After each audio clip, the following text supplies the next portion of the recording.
안녕하세요. 김성길 목사와 함께하는 사람 이야기 제2단원 G7 과정입니다. 전 시간에 이어서 이 시간에는 9-3회를 시작하겠습니다. 9장에서는 행복한 학습을 하게 해라 이 이야기를 했고요. 행복한 학업을 도와주기 위해서 우리가 할 일들이 뭔가에 대해서 지난 시간 두 가지 이야기했어요. 첫째, 원활한 소통, 대화. 가정에서 부모와 자녀의 원활한 대화, 소통은 아이들이 행복한 공부를 하는데 아주 중요한 요소예요. 두 번째는 하고 싶은 분야를 하도록 도와줘야 된다는 거예요. 그게 초등학교 1학년이든 2학년이든 상관없이 하고 싶은 분야를 하면서 또 기본적인 것들을 하게 만들어주는 이런 노력이 필요합니다. 이걸 꺾어버리면 나중에는 애가 방향을 찾지 못하고 학문적인 분야에도 이 어떤 그 목표의식이 사라지기 때문에 이게 포기하기가 쉽습니다. 자, 이 시간에 이제 세 번째 이야기부터 하겠습니다. 193쪽입니다.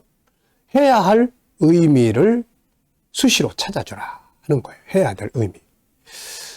공부할 의미를 모르고 있다면 의미를 찾도록 해야 합니다. 의미를 찾으면은 희망이 생기고 하고자 하는 생각이 커집니다. 의미 없는 일은 굉장히 지겨워요, 이게. 근데 의미를 찾으면은 힘들어도 그거를 잘 감당할 수 있고 또 재미있고 이렇게 하게 할 수 있어요. 아무리 어려운 환경이라도 그 안에서 좋은 의미를 찾게 되면 즐겁고 행복하게 할 수 있습니다. 이 고등학교 학생 하란 하워드라는 학생이 있는데요. 어느 날 그의 인생을 완전히 혁신하겠다는 결심을 굳게 했죠.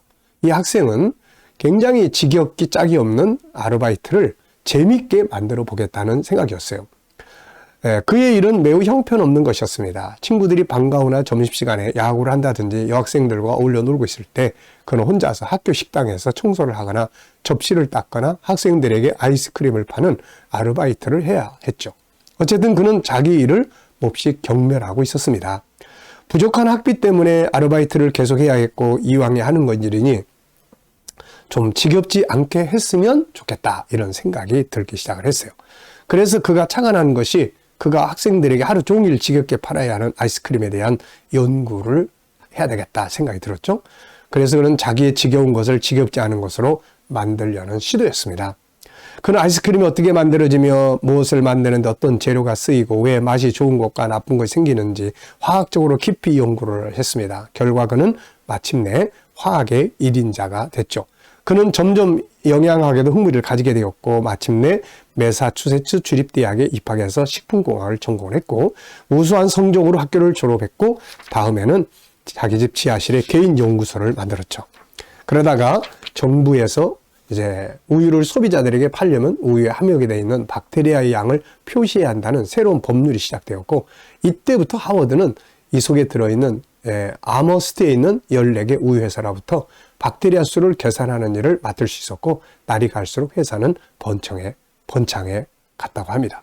그때는 경기가 매우 좋지 않은 때여서 다른 친구들은 모두 백수 건달 노릇을 하고 있었지만 그는 단지 자신의 지겨운 일을 지겹지 않게 하기 위해 시도했던 조그만 행위 덕분에 그는 젊은 나이에 회사를 경영하는 기업주가 된 거죠. 어느 뮤지컬을 보면 이런 말이 나옵니다. 자기가 즐기는 일을 하는 사람들은 행복한 사람들이다. 자, 그래서 의미를 수시로 대화를 통해서 찾아내는 것. 이게 즐거운 공부하는 방법 중에 하나입니다. 또 네 번째는 이제 부모가 모범이 되어주는 거예요. 부모가. 아이가 책을 읽고 있으면 같이 책을 읽어주는. 옆에서 책을 읽고. 아이가 수학 공부를 하고 있으면 부모가 같이 수학 공부할 수 있거든요. 그러니까 부모가 아이들의 수학을 같이 공부하고 또 자기에게 맞는 공부를 하고 그러면은 아이들은 공부에 나만 이렇게 힘들게 하는 게 아니구나 라고 생각을 하게 되죠. 누군가가 옆에서 함께 가주면 힘이 됩니다. 아이들에게는 독서를 하라고 하면서 부모는 TV나 스마트폰, 게임에 몰두한다면 결코 행복한 독서가 될 수 없고 짜증난 독서가 되겠죠. 자녀에게 무엇을 하라고 하기 전에 부모가 모범을 보이는 삶이 필요합니다. 부모가 가는 길을 자녀들 역시 자연스럽게 따라가기 때문이죠.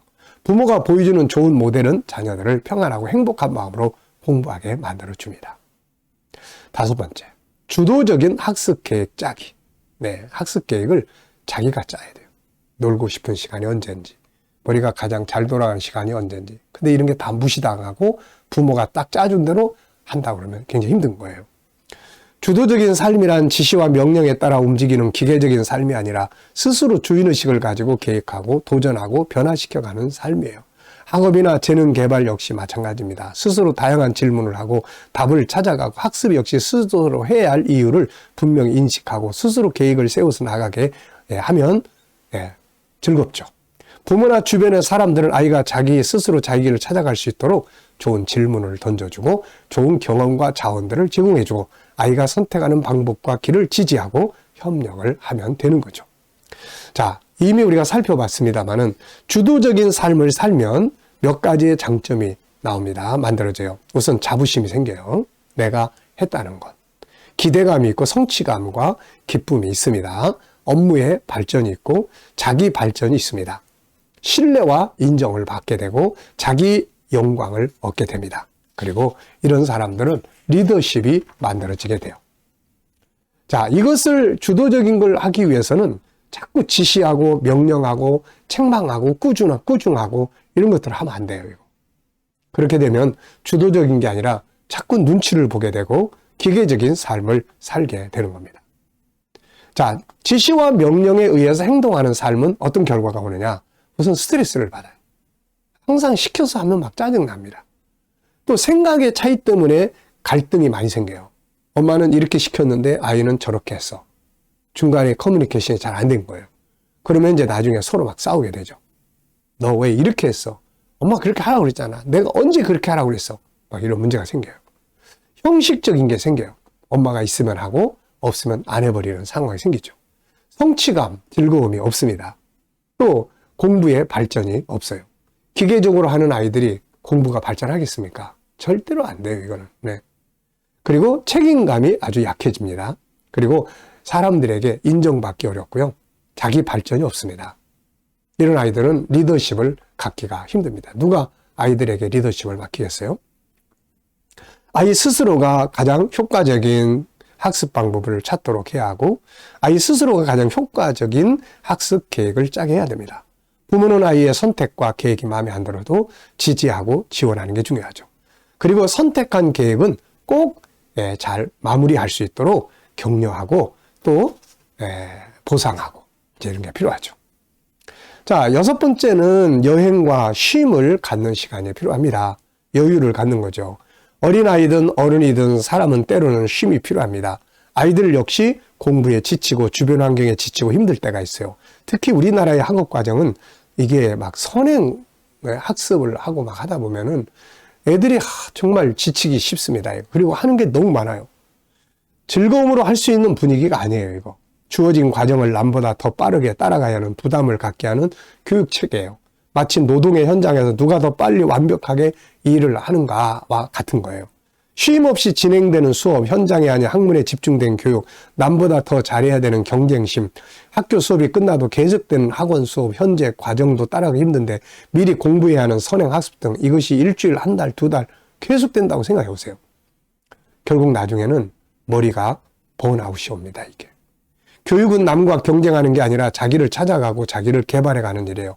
중요한 것은 사람은 누구나 억압을 받으면 고통스럽다는 점이죠. 그래서 하나님께서는 율법에서도 안식년을 갖게 하고 안식일을 갖게 하시는 거죠. 무조건 많은 시간을 책상 앞에 있다고 해서 성적이 오르는 것도 아닙니다. 그러므로 적당한 쉼을 갖도록 해야 돼요. 부모는 먼저 자녀에게 힘들고 수고하는 것을 격려, 지지하고 실제적 도움이 필요한 부분이 뭔지를 찾아 도와주고 토요일이나 주일은 자유하게 하고 쉼을 갖게 하고 필요하다면 여행 등을 통해서 내면의 자유와 쉼을 얻게 해줘야 합니다. 그러면서 공부가 왜 필요한지 어느 분야를 하는 게 좋을지 어떻게 하는 게 가장 효과적인지를 스스로 찾아갈 수 있도록 코치하고 또 대화하고 소통하는 것이 아주 중요한 일입니다. 자, 이 시간 여기까지 하겠습니다. 지금 6번째까지 말씀드렸습니다. 자, 감사합니다.